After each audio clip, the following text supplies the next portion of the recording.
Hello, friends. Welcome back. Michael D. Butler here with Single Dads Thrive. You know, as a single father of four, I'm always looking for resources to share with our single dads community at Single Dads Thrive. And just 2 weeks ago, I ran across a gentleman on the internet, um, Brandon G. Alexander with New Age Gents. So, Brandon, welcome to the show. Thank you, man. I appreciate you. Thank you so much for having me. I really, really appreciate it. Tell me about New Age Gents. What is it? It looks like you've really created this movement. I'm following you on Instagram, Twitter, Facebook, and I see the website and start reading about how you're inspiring and motivating men. Tell me a little bit about your story and why you started New Age Gents. Absolutely. I mean, to be honest, I kind of went through a little dark phase. I think every man kind of is like finding his way as far as like how to do the right thing. And so I got so far away from doing the right thing, and something in me was like, you're not doing what you were called to do. And that was to be a Oh, gentleman. You were raised a certain way. And I said that I'm not happy being this other man. And so I remember kind of like the little things, the manners, the morals my mom and grandma taught me growing up.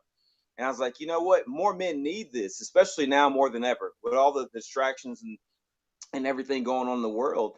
And the one word, you called me a gentleman. And I think that's so funny because it's a word that's not really used that much yeah, I now. think we've Refer forgotten to what is a that. You know, maybe you could share some light on that. I've got four sons, and I try to share that with them. I went through kind of a dark phase after my divorce, and we primarily in our community inspire and motivate single dads. But I know you're helping men become gentlemen, not just single dads, guys that have never been right. married. What does it really mean to be a gentleman? I mean, for me, honestly, it's giving more to the world than you take from it. I think so many men have this idea of take, take, take, take, take as a possession means power to them, right? But I think it's not that. I think power is the power you have to give.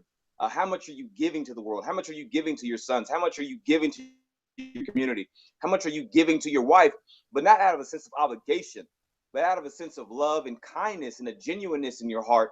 That giving has become your nature, and it is your nature, but we've gotten so far away from it. And my whole mission is to kind of bring us back to one where we're givers.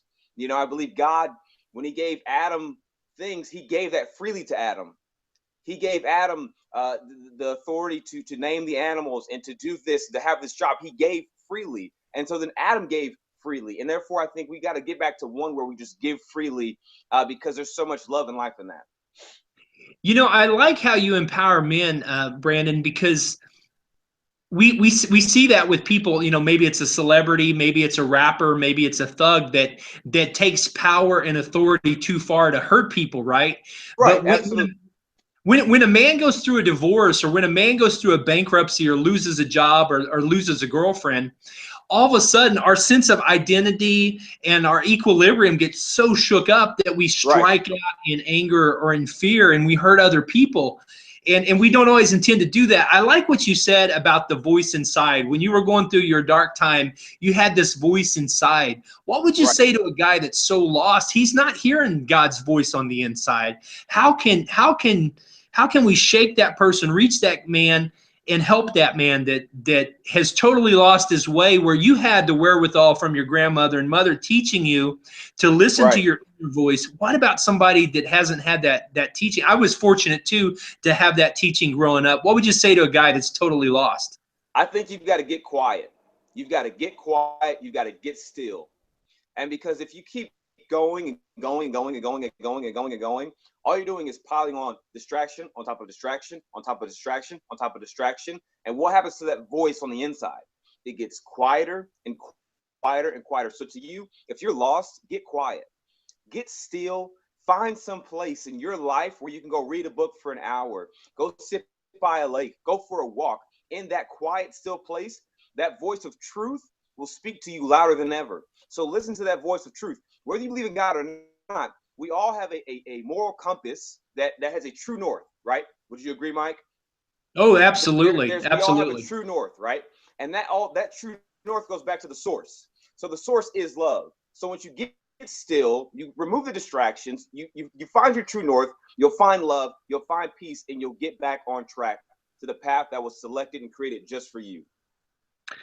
NewAgeGents.com is the website, and you're helping men find their true north. You're helping men that are stuck get unstuck. You're helping men that feel like they've lost their way find their renewed vision for life. So I know this is your full-time gig now. You live there in LA, near me in Los Angeles. What Yes, is, I know you've got a loving lot it. of media interviews lined up. You've launched the website. What is next for New Age Gents? What's the movement going to be looking like?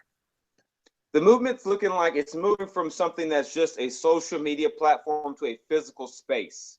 My next move is to really create a space for not just men here in Los Angeles, but for men in the U.S. and then worldwide. I'm actually at church right now at Mosaic, and I'm trying to get involved with the men's ministry there and get plugged in and really doing the work here, doing the groundwork here in LA, especially for these inner city kids, especially for these young men that are lost here in Los Angeles.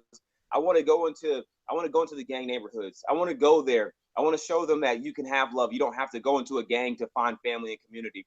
I want to go to the hard places where people don't want to go and really kind of do that work, do that groundwork and do the molding and the shaping. So it's going from a digital space to a physical space, but it's going to start right here at my home base of Los Angeles. You're a performer. You performed with Beyonce, Raphael Siddiqui, Jennifer Lopez. You're right there in LA, and you talked about, I mean, there's so many lost celebrities that are trying to break it big into the entertainment industry. Yeah, And absolutely. you talked about your faith. How important is your faith to you, and what would you say to somebody that either grew up with no faith or they think maybe there's a God out there, but how do I connect with not sounding too religious and in a box?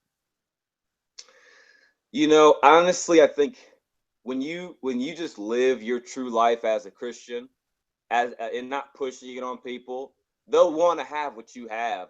They'll want to be around you, and they'll say, "What does he have? What does she have?"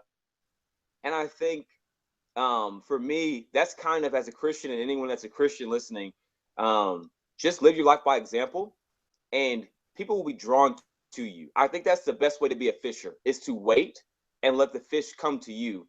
You don't go into the water and then think you're going to grab the fish. No, you have to wait. And for the people that don't have a faith, you know what? I think honestly, we're all searching for something. And whether you think you're fine, you think you're searching for fame, you think you're searching for family, you think you're searching for that hot guy or that beautiful woman. In the end, we're all searching for the truth, and we're all searching for God. And that's my belief, is that we're searching for something. And kind of a side note, we were talking about at church last night. The pastor was talking about pursuit. God has pursued you, the young lady or the young man watching. God has pursued you from the very beginning, and so now there's a call, there's an opening, a space for you to reach back out to God and get connected with your source. And if you really want to taste success, if you really want to taste what it means to go from nothing here, because we all know it's a struggle in the industry, to go from nothing to becoming someone or getting next to someone, you have to have a faith and know what it means to believe in the unseen. An example, I didn't take a dance class for my entire life, right? And I know people that have been dancing since they were 3, 4, 5 years old. I didn't start taking a dance class until I was 18 years old. And within 2 years, I was on stage next to Beyonce. 3 Oh, years wow. after that, it was Jennifer Lopez. So I think it just goes to show the faith It's that never was too late, involved. right? It's It's never too never late, too but late.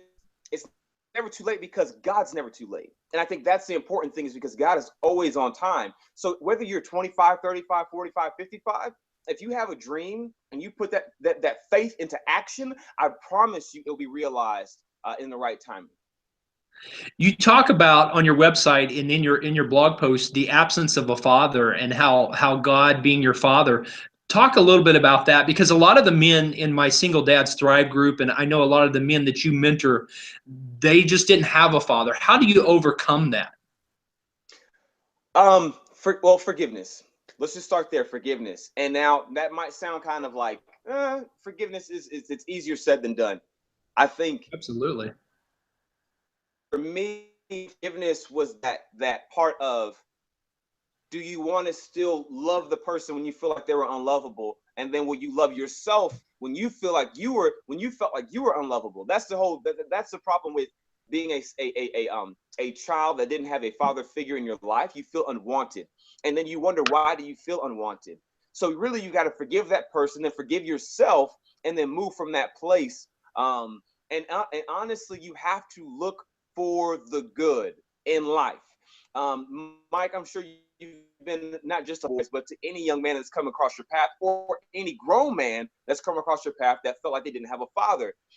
If that man or those young men decided to not see you as a father figure, they've missed out on an opportunity of a lifetime of the blessing that's walked into their life, because God will bring that person to you, the right person. Maybe your father wasn't a bad man, but maybe he wasn't ready to be a father. So if he wasn't ready to be a father, God says, I want to put you on a path where you don't have to go through a process where you're going to have to do more work than I'm putting you through now. So take the people I'm bringing into your life at this moment and see them as father figures, as mentors, as a father. But at the end of the day, I am your father. So every man you meet is a piece of me.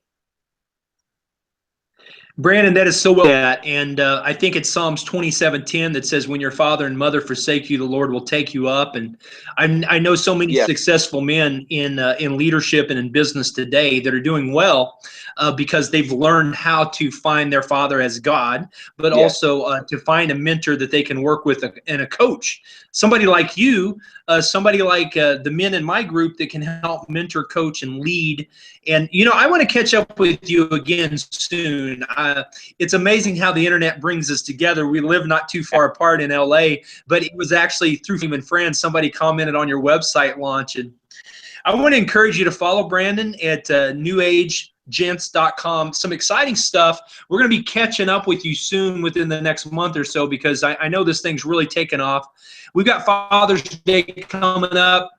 My book, Single Dad, is available in the Single Dads Thrive community. I saw a lot of resources for women out there, and I said, you know, let's gather some resources for guys, and it's going to be available. We're running a special on it the entire month of June for Father's Day, so get that.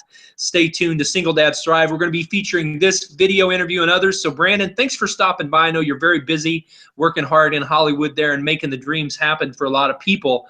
And I just want to say thank you. A big shout out to you. We want to stay in touch and see what's going on with your organization. And to all the men out there, maybe you feel like you're alone. I tell you, treat a woman with respect, open the door, make the phone call, be a leader.